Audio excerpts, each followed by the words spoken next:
08 abril 2022. Cor litúrgica, roxo. Quinta semana da Quaresma, sexta-feira. Primeira leitura, J.R. 20,10-13. Leitura do livro do profeta Jeremias. 10. Eu ouvi as injúrias de tantos homens e os vi espalhando medo em redor. Denunciai-o, denunciemo-lo. Todos os amigos observam minhas falhas. Talvez ele cometa um engano e nós poderemos apanhá-lo e desforrar-nos dele. 11. Mas o Senhor está ao meu lado, como o forte guerreiro, por isso, os que me perseguem cairão vencidos. Por não terem tido êxito, eles se cobrirão de vergonha. Eterna infâmia, que nunca se apaga. 12. Ó Senhor dos exércitos, que provas o homem justo e vês os sentimentos do coração, rogo-te me faças ver tua vingança sobre eles, pois eu te declarei a minha causa. 13. Cantai ao Senhor,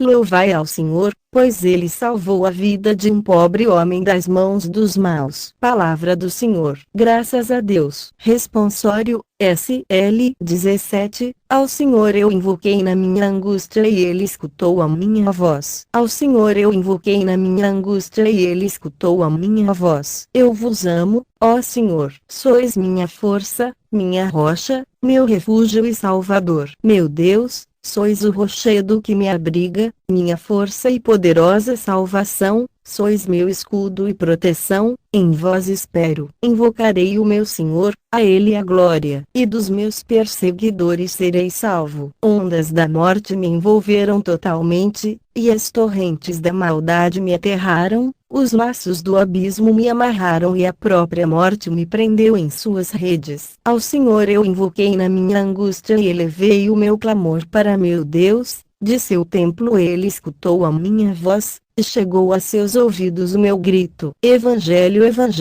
Jô 10,31. 42. O Senhor esteja convosco. Ele está no meio de nós. Proclamação do Evangelho de Jesus Cristo segundo João. Glória a vós, Senhor. Naquele tempo, 31. Os judeus pegaram pedras para apedrejar Jesus. 32. Ele lhes disse, por ordem do Pai, mostrei-vos muitas obras boas. Por qual delas me quereis apedrejar? 33. Os judeus responderam, não queremos te apedrejar por causa das obras boas, mas por causa de blasfêmia, porque sendo apenas um homem, tu te fazes Deus. 34. Jesus disse, acaso não está escrito na vossa lei? Eu disse, vós sois deuses. 35. Ora, ninguém pode anular a escritura, se a lei chama deuses as pessoas às quais se dirigiu a palavra de Deus. 36. Por que então me acusais de blasfêmia,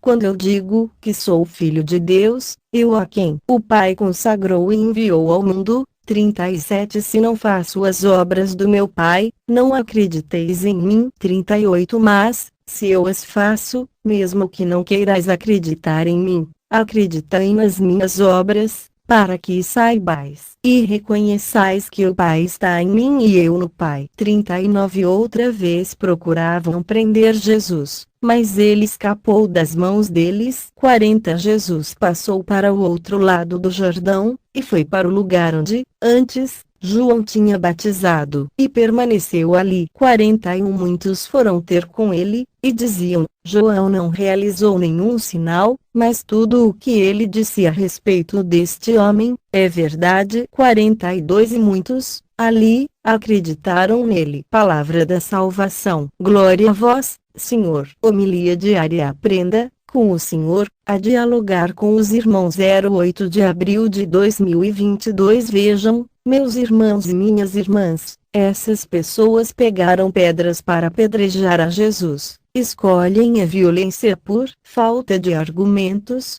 por não quererem viver o diálogo com o Senhor, com Jesus.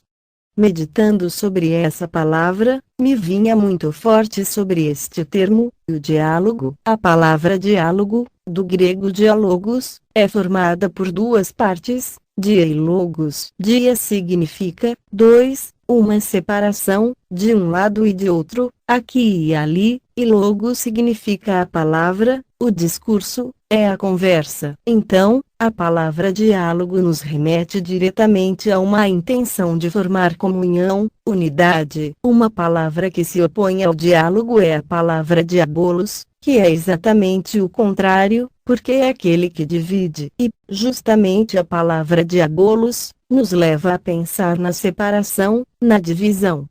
Então, o Evangelho de hoje nos traz esta realidade dura que Jesus enfrentou: os seus interlocutores não escolherem o diálogo, não escolherem a comunhão. Viver na verdade, que é Cristo, é estar disposto a dialogar e, por isso, as pedras são apresentadas para serem jogadas em Jesus. E, realmente, as pedras, de um certo modo, estão associadas à violência, mas existem outras formas de violência, por causa da falta de diálogo: a violência verbal, por exemplo, a violência das palavras, que agridem, que ferem, que diminuem o outro, que irão ferir a boa fama de uma pessoa. Existe também a violência do silêncio, da indiferença, do fracasso do diálogo em família, as mágoas, os ressentimentos que são guardados a 7 chaves por muitos anos. E essas pessoas que estão com Jesus, na narração do Evangelho de hoje, não querem um diálogo, e isso fala diretamente para nós que, muitas vezes, escolhemos essas formas de violência para fugir do diálogo, para fugir desse trato com o diferente. Nós não somos os possuidores da verdade. Nós possuímos a verdade, que é Cristo, mas não somos possuidores da verdade enquanto argumento, discussão. Estar na verdade é estar disposto a dialogar. Viver na verdade, que é Cristo, é estar disposto a dialogar. E, muitas vezes, será um diálogo difícil, será um martírio do diálogo, porque, quando o diálogo parece ser inútil, nós, muitas vezes, imediatamente abandonamos a conversa. Mas Jesus está ali com os seus interlocutores até o fim, para que eles possam abrir o coração e entrar na dinâmica do reino. A palavra de Deus, hoje, nos fala diretamente desse elemento, que é importantíssimo na nossa vida de comunidade, de igreja, como também no nosso ambiente familiar, de trabalho, o diálogo. Saber lidar com o diferente, saber escutar outro, saber ouvir outro antes de tecer um julgamento, antes de falar alguma coisa. E isto é muito importante: não escolhamos nunca a violência, em nenhuma forma, seja ela física, verbal, seja ela do silêncio ou da indiferença. Aprendamos com o Senhor a entrarmos em diálogo com os nossos irmãos. Sobre todos vós, a bênção do Deus Todo-Poderoso, Pai, Filho e Espírito Santo. Amém. Padre Donizete Ferreira, sacerdote da comunidade Canção Nova, 08 Santa J, C 3%, Balia Bili Artes religiosa e fundadora 1751-1816 Berço familiar em 12 de julho de 1751, numa pequena aldeia no norte da França.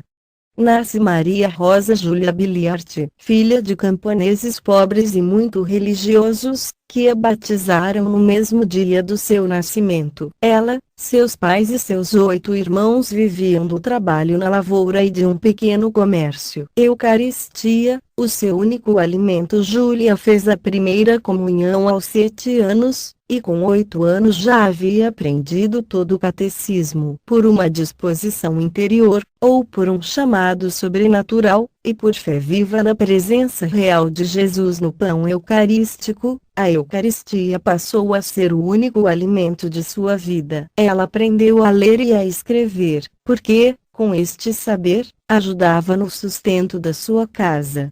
Caridade mesmo com todas as suas ocupações para ajudar a família, sempre procurava cavar tempo para visitar os enfermos e os abandonados. Ela os ajudava e orava por eles. Paralisia aos 13 anos, sem nutrição física por se alimentar apenas da comunhão eucarística, ela começou a ter sérios problemas de saúde. Júlia, que já caminhava com muita dificuldade por causa do trabalho excessivo na lavoura para ajudar os pais, presenciou um atentado cometido a seu pai. Um indivíduo disparou um fuzil contra ele, e Júlia teve o seu sistema nervoso abalado. Em 1782, uma forte epidemia agravou ainda mais a saúde de Júlia, fazendo com que ela ficasse paralítica por 22 anos. Desde então, recebeu 5 vezes o sacramento da unção dos enfermos devido à grave situação de sua saúde mística durante a sua paraplegia. Santa Júlia Biliart mergulhou nos mistérios profundos da oração, da contemplação, da vida mística. O Senhor, presente na Eucaristia,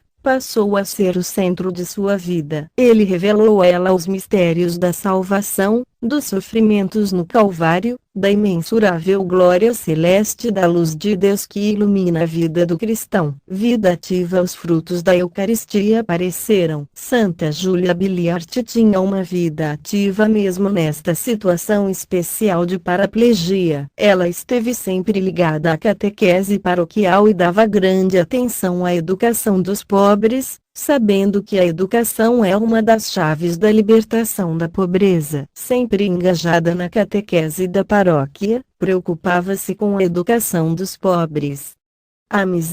Cultivava amizades dentro de sua família e ampliava esses laços com religiosos, com mulheres nobres que, sabendo de sua situação, procuravam arrecadar donativos que ajudavam a sua família. Mantinha amizades também com as irmãs carmelitas, que lhe davam um suporte espiritual. O sonho de ir além. Santa Júlia Biliart, depois de muitos anos de paralisia e vida mística, sentiu em seu coração o grande desejo de se tornar religiosa. Este desejo, porém, carregava uma meta muito definida: era preciso fundar uma congregação religiosa com o carisma de formar bons e santos educadores para educar os pobres. A realização do sonho. Em outubro de 1794, aos 44 anos de idade, Júlia encontrou-se com Francisca Blind Bourdon, que tinha 38 anos. Elas se conheceram no castelo da nobre família francesa, em Amiens. Essa amizade tornou-se a célula originária da Congregação das Irmãs de Nossa Senhora, a qual, futuramente, se chamaria Congregação das Irmãs de Notre-Dame de Namur. No dia 2 de fevereiro de 1804, em Amiens, Júlia Biliart,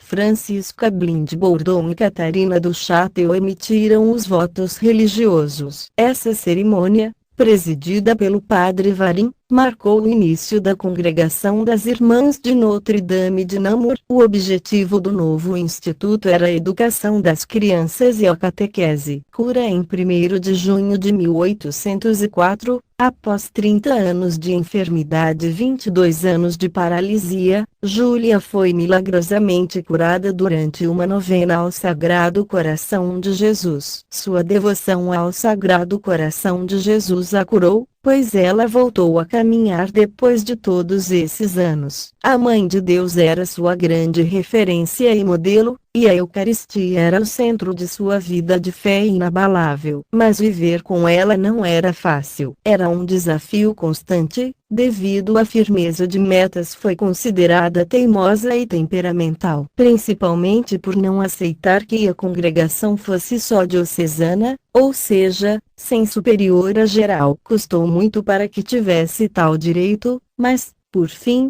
foi eleita superiora geral. A obra cresce. Santa Júlia Biliart abriu sua primeira escola gratuita para crianças pobres em Amiens e começou a viajar pela França e Bélgica estendendo a obra. Era um tempo de miséria e dificuldades. Por isso, ela abria pensionatos e, com os ganhos obtidos, fundava as escolas gratuitas. Não aceitava qualquer donativo que pudesse tirar a independência da congregação. Para ter recursos, criava pensionatos e, ao lado deles, a escola para pobres. Sua obra se espalhou por várias cidades desses dois países. Perseguição e mudança. Santa Júlia Biliart foi perseguida injustamente pelo bispo da cidade de Amiens. Ele chegou a afastá-la da congregação. As irmãs, porém, decidiram ir junto com ela para Namur, uma cidade belga. Ali, a congregação se firmou e foi em frente. Santa Júlia, então, continuou com sua obra, ajudando a milhares de crianças pobres, dando a elas formação que lhes abria uma porta para um futuro melhor. Frase da Santa: a educação é o caminho da plenitude da vida. Legado. Durante os 12 anos em que Júlia esteve à frente da congregação, ela fundou várias comunidades e escreveu mais de 400 cartas. Falecimento, beatificação e canonização. Vendo a obra de sua vida realizada, Santa Júlia Biliart faleceu na paz de Nosso Senhor, que era o centro de sua vida, no dia 8 de abril de 1816, aos 55 anos, enquanto recitava o Magnificat. Foi beatificada pelo Papa Pio X, em 1906, e canonizada por Paulo VI em 1969. Na ocasião, ele disse, por meio do seu batismo, de sua consagração religiosa e por sua vida inteira de fé em Deus, que é bom. Júlia foi colocada na trilha da opção divina pelos pobres. Oração a Santa Júlia Biliart. Ó Deus, que destes a Santa Júlia Biliart a graça de ter vosso Filho Jesus Cristo como centro de sua vida, dai também a nós esta graça essencial, para que nossa vida frutifique em bênçãos para todos aqueles que precisarem. Por nosso Senhor Jesus Cristo, vosso Filho. Amém. A minha oração. Santa Júlia Biliart, seja minha intercessora junto a Deus no céu. Quero aprender contigo a me ofertar por amor a Deus mesmo em meio às enfermidades e tribulações, e a não ter medo de confiar e me abandonar à vontade de daquele que é tudo na minha vida. Amém. Santa Júlia Biliart, rogai por nós.